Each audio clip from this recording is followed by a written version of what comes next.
Samantala, kasama natin si Victoria Tulad ay nasa lungsod po ng Tacloban at para po ihatid sa atin ng mga pinakahuling na pangyayari niyan patuloy po ng ating patuloy na pagmamonitor sa naging epekto, matinding epekto ng bagyong Yolanda. Narito po ang kanyang report.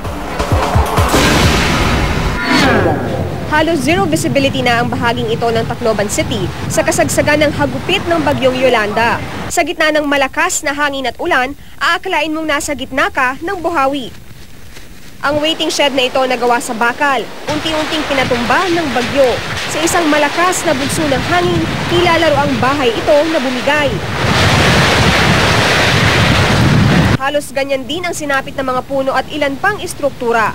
Walang maglakas loob na lumabas sa takot na matangay ng hangin.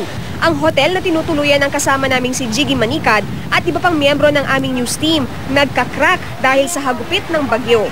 Makikita nyo, ito ay simpleng parking area lamang pero sa pagkakataong ito ay wala kayo halos makita mula dun sa kabila ng kalsada at yung mga puno dito na kanina ay nakatayo, yung malalaking puno, pinatumba na. Meron dito na struktura na gawa sa bakal, parang isang pahingahan pero pinadapa na rin yung ilang mga puno ng nyog, pinatumba na rin. So, ma-imagine nyo na lamang kung ano ang pinsalang maaaring idulot nito sa oras na makita natin pagkatapos itong malakas na hangin doon sa mga ibang mga mas maliliit pang struktura.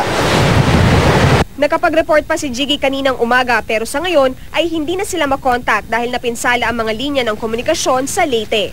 Victoria Tulad, GMA News.